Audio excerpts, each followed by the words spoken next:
مجید سورہ احزاب کی آیت نمبر 6 ہے۔ جی اعوذ باللہ من الشیطان الرجیم، بسم اللہ الرحمن الرحیم۔ النبی اولا بالمؤمنین من انفسہم وازواجہ امہاتہم۔ اللہ تبارک و تعالی قرآن مجید میں ارشاد فرماتے ہیں کہ النبی اولا بالمؤمنین من انفسہم، کہ نبی صلی اللہ علیہ وسلم مومنوں کے لیے ان کی جانوں سے بھی زیادہ حقدار اور لائق ہیں، اور جانوں سے بھی زیادہ ان کو عزیز ہیں۔ وَأَزْوَاجُهُ أُمَّهَاتُهُمْ، اور ان کی تمام ازواج مطہرات ایمان والوں کی مائیں ہیں، یعنی ان کا احترام کرنا، ان کی عزت کرنا یہ ان کے اوپر واجب ہے، اس طرح کہ نبی صلی اللہ علیہ وسلم کی عزت اور احترام ان پر واجب ہے۔ یہ قرآن مجید کی آیا یہی درس دیتی ہے، یہی سبق دیتی ہے کہ نبی صلی اللہ علیہ وسلم کی تمام ازواج وہ اہل ایمان کی امت کی مائیں ہیں، تو ان کے اوپر اہل ایمان پر ان کی عزت اور احترام کرنا واجب ہے۔ تو اب اس آیت سے یہ اصول ثابت ہوتا ہے، شیعہ کی کتب بھی اس اصول کو یعنی اس کی تائید کرتی ہیں کہ بھائی اگر کوئی ایسی روایت یا حدیث ہوگی جس کے اندر کسی بھی زوجہ محترمہ جو امہات المومنین ہیں اس کے بارے میں کوئی نقص یا کمزوری ہوگی تو اس روایت کو کبھی بھی قبول نہیں کیا جائے گا، اس کو چھوڑا جائے گا، اس کو ترک کر دیا جائے گا۔ اوکے، جی بات آپ کی ختم ہے؟ جی اب آپ اپنی بات کریں۔ لیکن بسم اللہ الرحمن الرحیم، پہلی بات کیا ہے کہ جو اگر کوئی حدیث مشکوک ہو تو اس میں محکمات قرآن کی طرف جائیں گے، متشابہات قرآن کی طرف نہیں جائیں گے، یعنی وہ یعنی قرآن میں وہ مطلب ثابت ہو، اور یا سنت متواتر میں وہ مطلب ثابت ہو، اگر اس کے خلاف جا رہی ہے تو اس مطلب کو ہم نہیں لیں گے، اس پہ عمل نہیں ہوگا، ٹھیک ہے نا؟ اس حدیث کو ہم اس کا رد بھی نہیں کریں گے، کہیں گے یہ جھوٹا ہے، ہم کہیں گے اس کا علم ہمیں نہیں معلوم، اس کا صحیح معنی ہمیں نہیں معلوم، یہ اللہ اور رسول صلی اللہ علیہ وسلم اور اہل بیت طاہرین علیہ السلام کے معنی جانتے ہیں، ہو سکتا ہے اس کے ان کا مقصود کچھ اور ہو، ہمارے لیے ظاہر نہیں ہو رہا۔ یہ اگر اس طرح اگر لیکن متشابہات قرآن کی طرف وہ جو خود متشابہ ہے وہ حکم نہیں بن سکتا ان معاملات میں، کیونکہ اس کا معنی ہمیں خود نہیں معلوم اس آیت کا کہ اس کا معنی کیا ہے۔ اب جہاں تک ازواج امہاتہم کا تعلق ہے تو میں آپ کی خدمت میں عرض کروں کہ پہلی بات یہ ہے کہ سورہ تحریم کو آپ کیوں بھول جاتے ہیں؟ سورہ تحریم میں ان اللہ تبارک و تعالی نے واضح طور پر بتا دیا ہے کہ ان تتوبا الى الله فقد صغت قلوبكما وان تظاهر عليه فان الله مولاه جبريل وصالح المؤمنين والملائكه بعد ذلك ظهير، فرمایا فعسى ربه ان طلقكن ان يبدله ازواجا خيرا منكن مؤمنات مسلمات، اور اللہ تعالیٰ نے فرمایا ضرب الله مثلا للذين كفروا امرأة نوح وامرأة لوط كانتا تحت عبدين من عبادنا صالحين فخانتاهما فلم يغنيا عنهما من الله شيئا وقيل ادخلا النار مع الداخلين۔ تو عرض یہ ہے کہ محکمات آیات میں، اور کسی کو شک بھی نہیں ہے کہ اسلام میں کوئی فرقہ یہ اس کا قائل ہی نہیں ہے کہ یہ آیات عائشہ اور حفصہ کے متعلق نہیں، یہ آیات بالخصوص عائشہ حفصہ کے لیے متعلق ہے، ٹھیک ہے نا؟ اور یہ واضح طور پر ان کی مذمت کے لیے، اور مذمت بھی کس حد تک کہ ان کا تظاہر علی النبی صلی اللہ علیہ وسلم، نبی صلی اللہ علیہ وسلم سے دشمنی کی شہادت قرآن نے دی ہے، اور قلوب ان کا ٹیڑھا ہے، دل ان کے ٹیڑھے ہیں۔ ربنا لا تزغ قلوبنا بعد اذ هديتنا، تو زیغ قلب دلالت کرتا ہے عدم ایمان پر، یہ قرآن کریم میں واضح ہے۔ اور پھر ضرب اللہ مثلا، کہ اللہ تعالیٰ نے کنایے کے طور پر ان کی تشبیہ کی، کیسے تشبیہ کی؟ ان کی امرأۃ نوح اور امرأۃ لوط سے، تو یہ واضح طور پر ہے قرآن مجید میں یہ دو زوجہ ہیں نبی کریم صلی اللہ علیہ وسلم کے، ان کے متعلق قرآن کے واضح موقف ہے۔ اب جہاں تک ازواج امہاتہم کا تعلق ہے، دیکھیں میرے بھائی، ازواج امہاتہم یہ خود عائشہ کہتی ہیں کہ یہ صرف اور صرف حرمت نکاح پہ دلالت کرتی ہے، اور اس کے دلائل بہت زیادہ ہیں۔ مثلا میں آپ کی خدمت میں عرض کروں کہ یہ کتاب تفسیر الوسیط فی تفسیر القرآن المجید، ملاحظہ فرمائیے میرے محترم ناظرین، الوسیط فی تفسیر القرآن المجید، چاپ دار الکتب العلمیہ، الجزء الثالث، یہ اس کے مصنف ہیں علی بن احمد عبد الواحد الواحدی النیسابوری، یہ متوفی سنہ 468 ہے۔ یہاں پہ آپ کو لے کے چلتے ہیں صفحہ نمبر 459 میں میرے محترم ناظرین، ملاحظہ فرمائیے صفحہ 459 پہ انہوں نے آیات کے متعلق بات کی۔ وَأَزْوَاجُهُ أُمُّهَاتُهُمْ، ازواجہم امہاتہم کا کیا مطلب ہے؟ فی حرمت نکاحهن فلا يحل لأحد التزوج بواحدة منهن كما لا يحل التزوج بالام، اور ازواج امہاتہم کا کیا مطلب ہے؟ حرمت نکاح میں، کہ آپ نبی صلی اللہ علیہ وسلم کے ازواج کے ساتھ اسی طرح نکاح نہیں کر سکتے، شادی نہیں کر سکتے جیسے آپ اپنی ماں کے ساتھ نہیں کر سکتے۔ وهذه الامومہ، خوب اچھی طرح سے دیکھ لو، هذه الامومہ یہ مدرہڈ، یہ ماں ہونا، امومہ مصدر ہے ام کا، ام یعنی ماں، امومہ یعنی ماں ہونا، اردو زبان میں کہتے ہیں ماں پن، مدرہڈ، انگلش میں کہیں گے نا مدرہڈ، یعنی ماں ہونا. یہ ماں ہونے کا کیا مطلب ہے؟ تعود الی حرمت نکاحہن لا غیر، لا غیر، اس کا مطلب صرف اور صرف حرمت نکاح ہے. بس کیا پتہ چلا کہ ازواج امہاتہم کا کیا مطلب؟ صرف حرمت نکاح ہے، لا غیر، کسی کوئی اور چیز نہیں ہے. وہذا معنی ما روا مسروق عن عائشہ، اسی معنی کو خود عائشہ نے بھی تصدیق کیا، اور یہ صحیح سند کے ساتھ مختلف کتب میں، مثلا بشرط بخاری و مسلم، ابن سعد نے طبقات میں روایت کی خود عائشہ سے کہ ان امرأة قالت لها، کہ ایک عورت نے جناب عائشہ سے کہہ دیا یا امہ، اے میری ماں.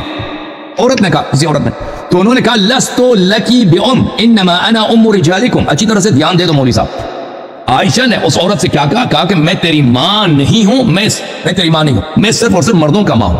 فبانا، پس واضح ہوا، بہذا ان معنی هذه الامه تحریم نکاحن فقط. تو پتہ یہ چلا کہ ازواج امہاتہم کا کیا مطلب ہے کہ آپ جیسے اپنے ماں کے ساتھ نکاح نہیں کر سکتے، اسی طرح زوجات نبی صلی اللہ علیہ وسلم کے ساتھ نکاح نہیں کر سکتے. اس کا اور کوئی مطلب نہیں. اگر یہ جو کہہ رہے نا شرافت کی اور اکرام کی اور احترام کی اور عزت کی بات کرتے ہیں ہوتی، تو عائشہ اس عورت سے نہ کہتی کہ میں، اس عورت نے عائشہ سے کیا کہا؟ میں تیری ماں. عائشہ نے کہا میں تیری ماں نہیں ہوں.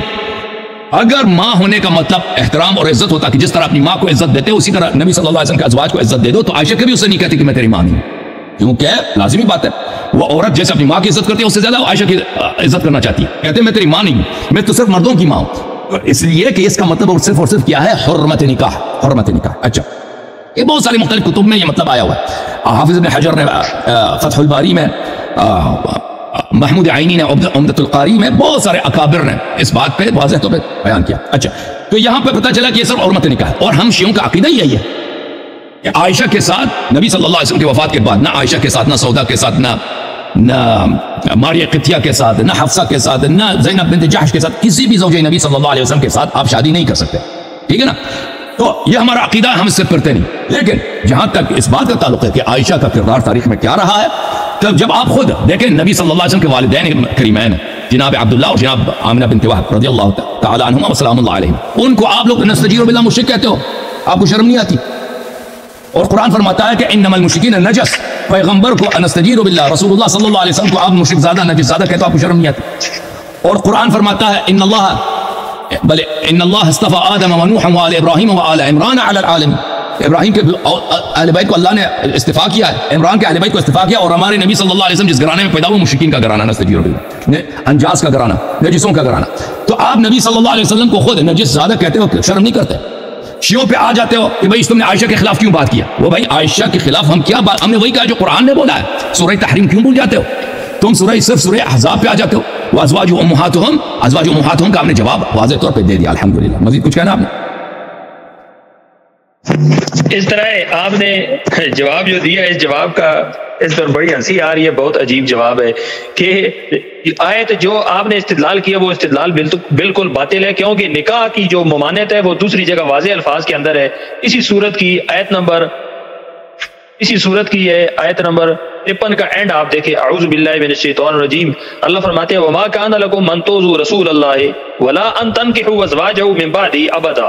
اللہ فرماتے ہیں تمہارے لیے جائز نہیں ہے کہ رسول اللہ صلی اللہ علیہ وسلم کو تکلیف دو، اور نہ یہ جائز ہے کہ ان تنکحوا ازواجہ من بعدہ ابدا، کہ تم ان کے بعد ان کی ازواج مطہرات سے نکاح کرو ہمیشہ کے لیے، یعنی تمہارے اوپر حرام ہے. یہ تو نکاح کی حرمت اس آیت سے نص کے طور پر واضح دوسری جگہ ثابت ہے.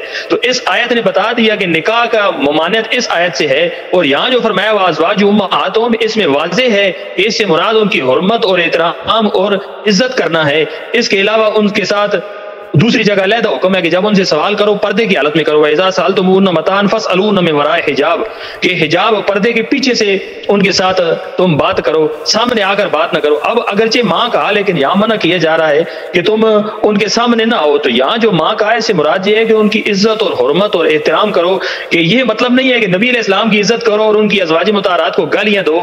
یہ کہاں سے معنی نکالا گیا کہ جس طرح نبی علیہ السلام کی عزت ہے اس نسبت کی وجہ سے کہ ازواج مطہرات نبی علیہ السلام کی زوجہ ہیں، ان کی حرم محترم ہے، ان کی بیویاں ہیں، نبی علیہ السلام کے ساتھ ان کا نکاح ہوا ہے، نبی علیہ السلام فرماتے ہیں کہ میں کسی عورت کے بستر پر ہوتا تھا، میرے پاس قرآن نہیں آتا، لیکن عائشہ کی شان یہ ہے کہ جب میں عائشہ کے بستر پہ ہوتا ہوں وہاں رب قرآن بھی بھیجتا ہے، حضرت جبرائیل قرآن بھی لے کے آتا ہے۔ جب اتنی بڑی شان اور عظیم شان قرآن و سنت سے ثابت ہے واضح الفاظ کے ساتھ، تو اس آیت سے مراد یہ ہے کہ وہ ازواج امہاتہم کہ نبی علیہ السلام کی بیویاں وہ ایمان والوں کی مائیں ہیں، النبی اولا بالمؤمنین من انفسہم کہ نبی علیہ السلام ایمان والوں سے ان کی جانوں سے زیادہ بھی قریب ہے، اور یہی آیت کا سیاق و سباق ہی بتا رہا ہے۔ جب یہ فرمایا کہ نبی علیہ السلام ایمان والوں کے ساتھ ان کی جانوں سے زیادہ قریب ہیں، تو ان کی ازواج مطہرات کی عزت بھی ایمان والوں پر فرض ہے۔ اور دوسرا آپ نے جو آیت پیش کی اس کا میں جواب دیتا ہوں، اس کے اندر سے کیا ثابت ہوتا ہے؟ سورۃ تحریم میں آ جاتے ہیں کہ اس آیت پر آئیں، اس میں اللہ نے کیا فرمایا؟ اس کے اندر تو تعریف اور شان ثابت ہو رہی ہے، اور زیادہ ان کی اللہ رب العزت عزت فرما رہے ہیں کہ فرمایا کہ ان تتوبا، اس سے پہلے کہ آپ ادھر جائیں، اس سے پہلے کہ آپ ادھر جائیں، اس سے پہلے کہ آپ ادھر جائیں، ازواج امہاتہم، ایک منٹ میرا آپ سے سوال ہے، اس سے پہلے کہ آپ دوسرے آیت کی طرف چلے جائیں، آج سے پہلے کہ آپ دوسرے آیت کی طرف چلے جائیں بھائی صاحب، اگر اسی آیت ازواج امہاتہم کے متعلق بات کرنا ہے تو بات کریں، اس سے پہلے کہ اس کی طرف چلے جائیں میرا سوال ہے ازواج امہاتہم کے متعلق۔ آپ کیوں گئے؟ میں آپ اس کا جواب آپ تحریم میں نے اس سے استدلال ہی نہیں کیا بھائی، میں نے صرف اشارہ کیا، ابھی ازواج امہات سے میں نے آپ سے سوال کرنا ہے۔ کرے سوال یہ ہے کہ جب عائشہ خود کہتے، عائشہ سے کسی عورت نے کہا میری ماں، وہ مسلمان تھی، وہ یہودن نہیں تھی، ٹھیک ہے نا، اور میں نے آپ کی اپنی تفسیر دکھا دی ہے کہ ازواج امہاتہم کا کیا مطلب ہے، ازواج حرمت نکاح مراد ہے، اور شیعوں کا عقیدہ بھی ہے حرمت نکاح۔ اور بھائی بات سنو، بات سنو، پہلے یہ غلط بات بات سن لو بھائی، آپ کو سننا پڑے گا، آپ کو سننا پڑے گا۔ ایک مطلب قرآن میں 10 جگہ ہے، اگر قرآن میں ایک بات کی تکرار ہوئی ہے تو اس کا مطلب یہ نہیں ہے کہ وہ سب باطل ہے، قرآن میں تکرار بہت ہے، فذکر فإن الذکر تنفع المؤمنین، تو قرآن میں تکرار بہت ہے، اس میں کوئی دلیل نہیں بنتی کہ دوسری آیت میں تو ظاہر میں نہیں ہو سکتا۔ جب آپ کے اپنے مفسر نے کہہ دیا نمبر 1، پھر اس کے بعد جب عائشہ نے خود عائشہ سے اس عورت نے کہہ دیا کہ اے میری ماں، عائشہ نے اس سے کیا کہا کہ میں تیری ماں نہیں، میں مردوں کی صرف ماں ہوں، تو یہ کیا ہے؟ اگر یہ حرمت نکاح نہیں تو عائشہ کو اس آیت کا مطلب نہیں معلوم تھا، ٹھیک ہے نا؟ پھر آپ جو حرمت نکاح کی بات کر رہے ہیں اس کی وجہ بھی بتائیں نا کہ کیوں یہ آیت نازل ہونا پڑا کہ آپ نبی صلی اللہ علیہ وسلم کے ازواج سے کبھی ازدواج نکاح نہیں کر سکتے۔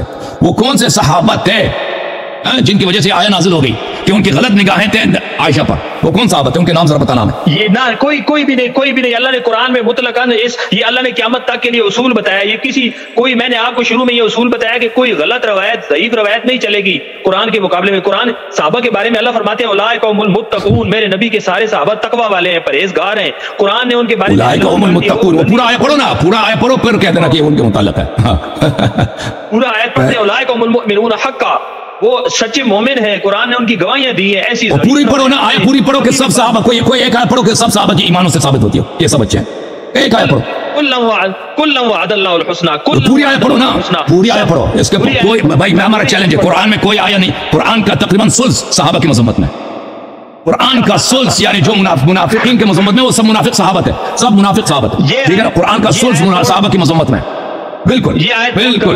یہ آیت نوٹ کرو، سورۃ توبہ آیت نمبر 100 ہے، سورۃ توبہ آیت نمبر 100 ہے، اس کے 101 بھی پڑھو نا، دونوں پڑھو۔ ومن حول المدینہ منافقون، میں نے آیت پڑھی نہیں، آپ پہلے کیوں ڈر گئے؟ ابھی ڈرو نہیں، ومن الاعراب حول، مجھے ایڈ پڑھ لی تو ڈرنے کی بات نہیں ہے۔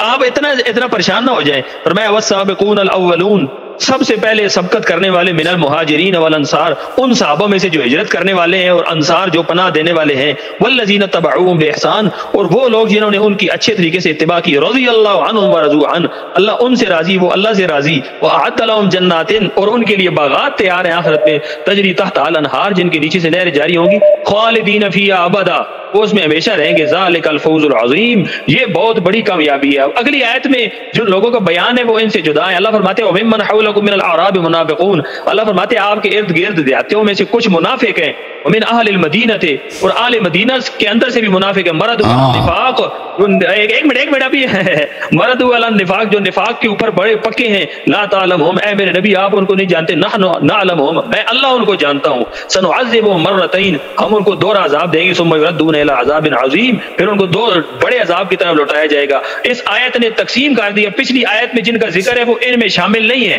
ان کے اندر وہ شامل نہیں، یہ علیحدہ ہے، منافقین ہیں جو باہر سے کلمہ پڑھتے تھے اندر سے منافق۔ ہم بھی یہی کہتے ہیں، صحابہ کرام، یعنی صحابہ کرام، ایک منٹ، استغفر اللہ، خدا کی لعنت ہے اس قول کے اوپر کہ صحابہ میں یہ بات نہیں تھی، صحابہ کے اندر بالکل سب صحابہ تھے، سبھی صحابہ تھے، ایک منٹ لا تعلمون نحن نعلمون، اللہ فرماتا ہے میرے نبی آپ ان کو نہیں جانتے، میں جانتا ہوں، کیونکہ دلوں کی جاننے والا میں اللہ ہوں، اندر کی بات کوئی بھی نہیں جان سکتا سوا اللہ کے۔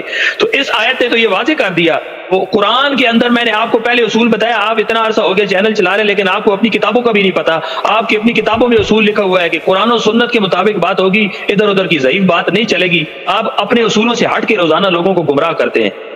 قرآن کے اندر دوسری جگہ اللہ نے اس کے بارے میں کیا وضاحت کی، آ جائیں ذرا۔ اچھا بھائی آپ اجازت دیں مجھے، آپ اجازت دیں مجھے بات کرنے کی۔ ایک منٹ نہیں ابھی جو آپ باتیں کی نا میرے پاس کا رد ہے بھائی، مجھے رد کرنے دو نا، مجھے رد کرنے دو۔ رد تو آپ کے پاس ہے نا، آپ نے تو ٹھیکہ اٹھایا ہوا ہے، آپ نے قسم اٹھائی ہوئی ہے غلط خواہ مخواہ رد کرنے کا۔ آپ نے پہلی بات آپ سننے دو، آپ بات کرنے دو بھائی، آپ بات کرنے دو بھائی۔ میرے بھائی میں درمیان میں ٹوکوں گا۔ اچھا میں نے غلط بات کی تو ٹوک دینا بھائی۔ بسم اللہ الرحمن الرحیم میرے محترم ناظرین، والسابقون الاولون من المہاجرین والانصار، یہ آیا کس کے لیے؟ یہ سابق، یہ کہہ رہے تھے کہ سب صحابہ ہیں نا، یہ آیا سب صحابہ کے لیے، یہ صرف سابقون اولون کے لیے، وہ خاص افراد ہیں۔ والذین اتبعوا، جو مہاجرین اور انصار میں سے، والذین اتبعوہم باحسان، اور جو ان کے اتباع کرے سچے راستے پر الی یوم القیامہ۔ تو یہ آیا یہ کہہ رہے ہیں سب صحابہ کے لیے، سب صحابہ کے لیے نہیں، سابقون اولون کے لیے۔ اور سابقون اولون میں ابو بکر شامل نہیں ہے، اس کی دلیل کیا ہے؟ وہ دلیل اس کی وہ اپنی جگہ ایک بحث ہے۔ سابقون اولون کون ہے؟ امیر المؤمنین علیہ السلام سلمان ہے۔ او بھائی سن لو پلیز، مجھے بات کرنے دو، او بھائی بات کرنے دو۔ اس کی دلیل شیعہ کی کتابوں میں لکھی ہوئی ہے کہ او بھائی مجھے بات کرنے دو نا ابھی، او بھائی مجھے بات کر، اس طرح بات ہم بات نہیں کر سکیں گے۔ خلیل صاحب اگر تم مجھے کاٹتے رہو گے نا، بات کریں گے میں رات کروں نہیں، اگر آپ مجھے کاٹیں گے تو میں آپ سے گفتگو نہیں کروں گا، ختم بات ہے۔ یہ اسلوب ہی نہیں ہے۔ مجھے دیکھیں آپ کی سب باتیں میرے نزدیک غلط ہیں اور میری باتیں آپ کے لیے نزدیک غلط ہیں، تو اس کا مطلب ہے کسی کو بات کرنے کا حق ہی نہیں ہے۔ چپ کرو پلیز چپ کرو۔ دیکھو اگر میری بات کو کاٹو گے تو میں تیرے ساتھ گفتگو نہیں کروں گا، ختم بات۔ تو آپ کے اندر ہمت کی طرح، آپ میں ہمت کی طرح۔ ٹھیک ہے بھائی، اگر آپ مجھے نہیں، اگر میری بات کاٹ دیں گے تو میں آپ سے گفتگو نہیں کروں گا بھائی۔ آپ تم جو مرضی کہہ دینا، تم کہہ دینا میں بزدل ہوں، میں ہمت نہیں ہے، مجھے بات کرنے نہیں دو گے نا تو میں آپ سے گفتگو نہیں کروں گا۔ ہمارے سنی بھی بڑے بے غیرت ہے جو آپ کا چینل دیکھتے ہیں، آپ امی عائشہ کو گالیاں دیتے ہیں، امی عائشہ مومنوں کی ماں ہے، قرآن نے ان کے ادب کا حکم دیا ہے۔ ہمارے وہ سنی بے غیرت ہے جو آپ کا چینل دیکھتے ہیں، ان کو آپ انہی بے غیرتوں میں سے آپ جو ادھر آئے نا، آپ بے غیرت تک ادھر آئے۔ بھائی مجھے بات کرنے دو نا پلیز۔ بھائی آپ نے علمی گفتگو کرنا ہے یا گالی دے کے ادھر سے نکل جانا؟ بھائی صاحب آپ نے کو گالی دیتے ہیں، آپ صحابہ کو اوکے بھائی، خدا لعنت کرے اس کو جو علمی بات نہ کرے۔ آپ صحابہ کے متعلق ہم وہ باتیں، اب لانا شروع کر دیں، صحابہ کے متعلق ہم وہ سچ باتیں جو آپ کی کتابوں میں لکھی ہم آپ کی خدمت میں پیش کرتے ہیں، آپ رد نہیں کر سکتے، کہتے گالی دیا نبی صلی اللہ علیہ وسلم مقابلے میں، ہم قرآن کے مقابلے میں اور بات تو قرآن پڑھنے دو نا بھائی، تو قرآن پڑھنے دو مجھے، قرآن میں کھویا۔ اوکے بھائی اس طرح نہیں ہوتا گفتگو، گفتگو ناممکن نہیں، آپ سے گفتگو ہو ہی نہیں سکتا اس طرح، ہو سکتا بھائی، ہو سکتا آج آپ کی، اوکے خدا حافظ، خدا حافظ، گفتگو نہیں ہو سکتا، خدا حافظ، گفتگو نہیں ہو سکتا اس طرح کہ آپ مجھے بات نہیں کرنے دیتے نا۔ میری سب باتیں آپ کے لیے نامقبول ہے اور باطل ہے، اور آپ کی باتیں میرے لیے ناممکن ہے، لیکن میں آپ کی بات سنوں گا اور آپ کی بات کا رد کروں گا، ٹھیک ہے نا۔ اگر آپ مجھے بات ہی نہیں کرنے دیں گے، وہ آدھا جو آیت ہی نہیں پڑھنے دیں گے تو پھر وہ کیا گفتگو ہو سکتا ہے آپ سے؟ آپ پہلے ہی تمیز سیکھیں کہ جب سامنے والا آدمی بات کر رہا ہو اس کی بات نہ کاٹو، یہ پہلی بات ہے۔ آپ کہتے ہو تم صحابہ کو گالی دیتے ہو، صحابہ کے متعلق ہم وہی بات کہتے ہیں جو آپ کی کتابوں میں موجود ہے۔ اب آپ وہ باتیں آپ کو گالی لگتی ہیں، وہ آپ کی پرابلم ہے۔ صحابہ جنگ سے بھاگے ہیں، صحابہ نے جھوٹ بولا ہے، صحابہ کو اللہ نے مذمت کی ان کی، صحابہ نماز میں آ کے حرکتیں کرتے تھے پیغمبر صلی اللہ علیہ وسلم کے پیچھے، عورتوں کی طرف دیکھتے تھے، صحابہ نے یہ سب کام کیا۔ صحابہ خود طلحہ عشرہ مبشرہ والا، ابھی زواج کی بات ہو رہی ہے نبی صلی اللہ علیہ وسلم، ٹھیک ہے نا۔ یہ آیت حرمت نکاح کیوں نازل ہوئی ہے؟ یہ اس لیے نازل ہوئی ہے کہ طلحہ کیا کہتا تھا؟ طلحہ کہتا تھا کہ نبی صلی اللہ علیہ وسلم اگر دنیا سے چلے جائیں تو میں ان کی بیوی عائشہ کے ساتھ نکاح کروں گا۔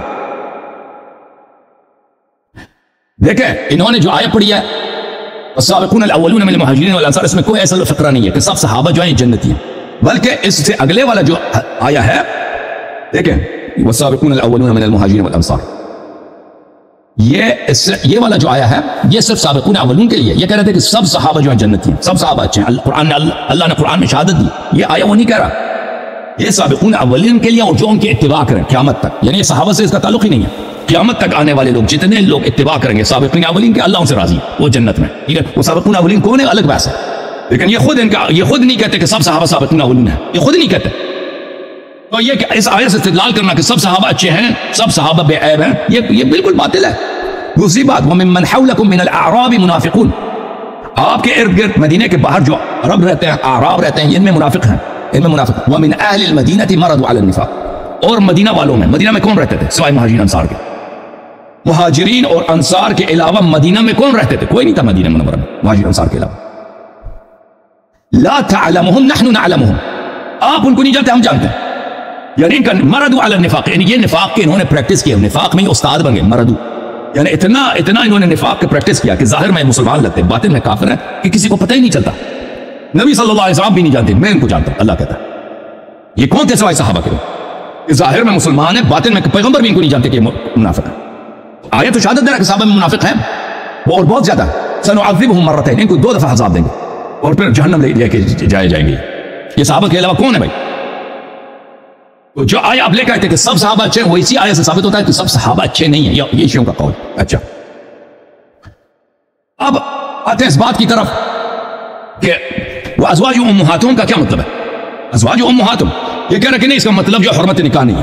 یہ کتاب ہے میرے محترم ناظرین، جامع البیان عن تأویل آیۃ القرآن الکریم، جاب دار الفکر، جزء 19 سنہ 2014 میں بیروت لبنان میں چھپی. ٹھیک ہے، اس میں آپ کو لے کے چلتا ہوں میرے محترم ناظرین. آیہ ہے النبی اولا بالمؤمنین من ازواجہم النبی اولا بالمؤمنین من انفسہم وازواج امہاتہم، اس آیہ کی تفسیر کی طرف. اور یہ جماعت کی سب سے بہترین تفسیر ہے اور سب سے علمی تفسیر ہے. النبی اولا بالمؤمنین من انفسہم وازواج امہاتہم. اس میں ملاحظہ فرمائیے یہ روایت 21,597. النبی اولا بالمؤمنین من انفسہم وابو لہم وذکر لنا ان نبی اللہ صلی اللہ علیہ وسلم قال. اچھا وقوله وازواج امہاتہم وحرمة ازواجی حرمة امہاتہم علیہم فی انہن یحرم علیہن نکاحن من بعد وفاتہ. یہ جو ازواج امہاتہم کا کیا مطلب ہے کہ اسی طرح جیسے آپ کی ماں اپنی ماں سے نکاح نہیں کر سکتے، ان سے نکاح نہیں کر سکتے، ازواج نبی صلی اللہ علیہ وسلم سے نکاح نہیں کر سکتے. كما يحرم عليه نكاح امهاتهم وبنحو الذي قلنا قال اهل التاويل. اسی طرح اہل تاویل نے سب بھی صحابہ اور تابعین کے مفسرین نے بھی اسی طرح تفسیر کیا. اچھا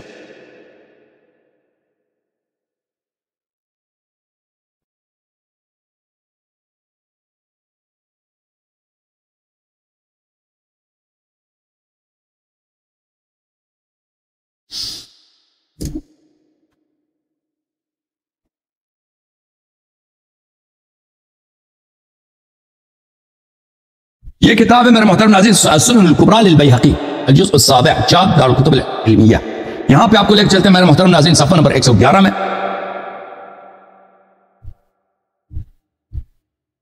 111 یہ حدیث نمبر ہے 13,422. مسروق روایت کرتا اور یہ سند صحیح بشرط البخاری. ان عائشہ، ایک عورت نے عائشہ سے کہا یا امہ، اے میری ماں. اس نے کہا انا ام رجالکم لست بامکی، میں آپ کے مردوں کی ماں ہوں اور آپ کے عورتوں کی ماں نہیں ہوں. ٹھیک ہے. اچھا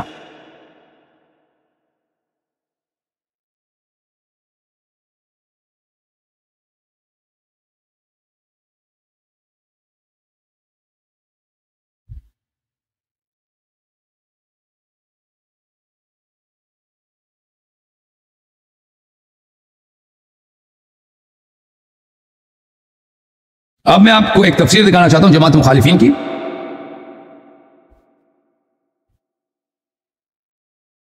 ایک منٹ میں لکھاتا ہوں تفسیر.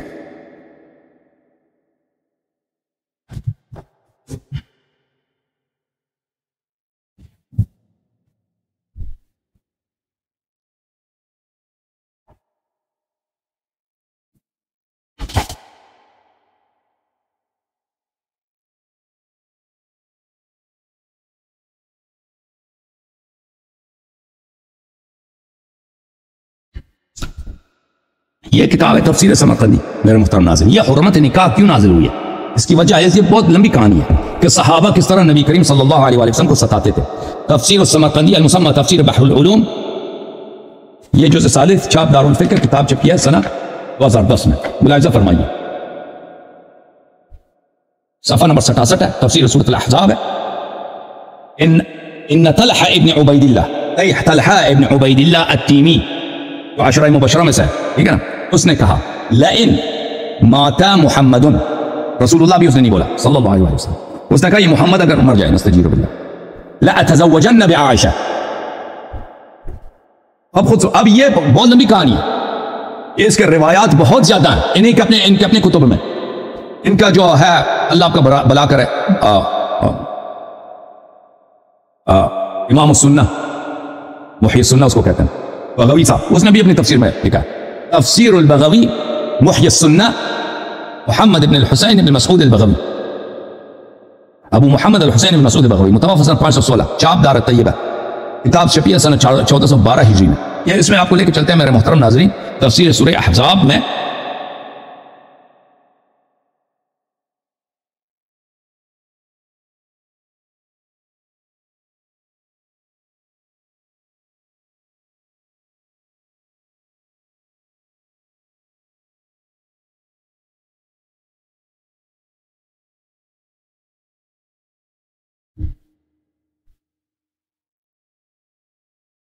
یہ تفسیر ہے تفسیر سورہ احزاب، ملاحظہ فرمائیے، جلد نمبر 6 اور یہ صفحہ نمبر ہے 771.